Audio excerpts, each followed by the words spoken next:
السلام علیکم دوستو، امید کرتی ہوں آپ سب خیریت سے ہوں گے۔ اللہ پاک آپ سب کی تمام مشکلیں پریشانیاں دور کرے اور ہمیشہ خوش آباد رہے، آمین ثم آمین۔ پتہ ہے محبت کیا ہے؟ وہ سارا دن ہمارے گناہ دیکھتا رہتا ہے اور صبح اپنے ہی فرشتوں کے ہاتھوں ہمارا رزق بھیجتا ہے۔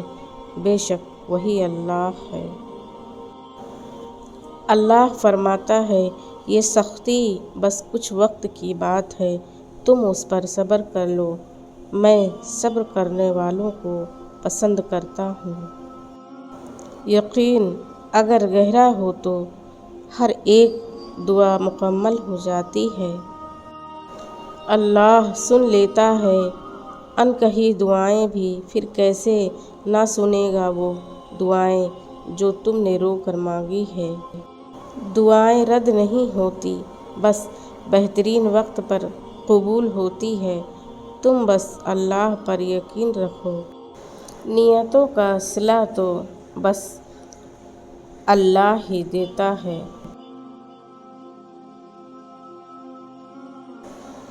تم بس اللہ پر یقین رکھو، اللہ کے فیصلوں پر یقین رکھو، وہ تمہیں کبھی بھی مایوس نہیں کرے گا۔ یقین رکھو، رب کو راضی کرو، دنیا کسی سے راضی نہیں ہوتی۔ صبر کرنے سے تو اللہ وہ بھی دیتا ہے جس کی امید نہیں ہوتی، اور مانگنے سے وہ بھی مل جاتا ہے جس کی امید ختم ہو جاتی ہے۔ کچھ تو اللہ کی بھی رضا ہوگی، ورنہ دعائیں بے وجہ دل کا حصہ نہیں بنتی۔ اللہ تمہارے دل میں کچھ نہیں ڈالتا سوائے اس کے جو وہ تمہیں دینے کے لیے تیار ہوا۔ جو شدت سے مانگا جائے وہ ضرور ملتا ہے۔ اللہ آپ کی تڑپ ضائع نہیں جانے دیتا، وہ دلوں کے حال سے بخوبی واقف ہے، اور اگر نصیب میں بہتر ہوا تو جو تم چاہتے ہو وہ تمہیں ملے گا۔ اپنی زندگیوں میں اللہ کی محبت لانے کے لیے سبحان اللہ، ماشاء اللہ، جزاک اللہ اور الحمدللہ کا زیادہ سے زیادہ استعمال لاؤ۔ جب ہر بات میں اللہ کا ذکر لاؤ گے تو ہر کام میں اللہ کو اپنے ساتھ پاؤ گے۔ دوسروں کو سمجھانا مشکل ہو جائے تو خود کو سمجھا لینا بہتر ہوتا ہے۔ وقت دکھائی نہیں دیتا مگر دکھا بہت کچھ جاتا ہے۔ توبہ کے لیے کانوں کو ہاتھ لگانا ضروری نہیں، گناہوں کو ہاتھ نہ لگانا ضروری ہے۔ ہر بات میں اللہ کا ذکر کرو گے تو ہر کام میں اللہ کو اپنے ساتھ پاؤ گے۔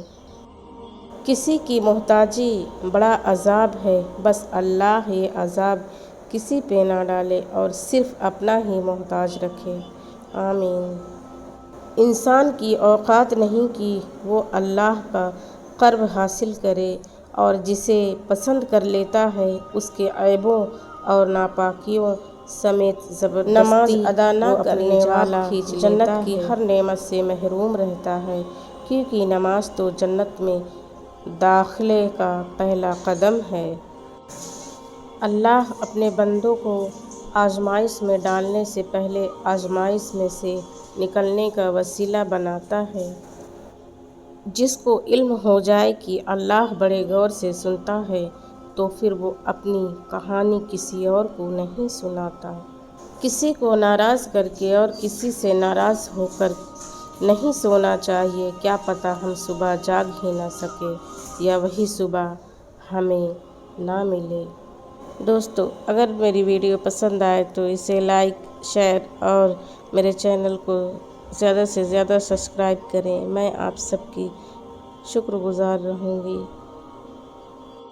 رمضان کا تیسرا عشرہ چل رہا ہے، اللہ پاک ہم سب کی گناہوں کی مغفرت کرے، اللہ ہم سب سے راضی ہو، آمین ثم آمین۔ جزاک اللہ خیر۔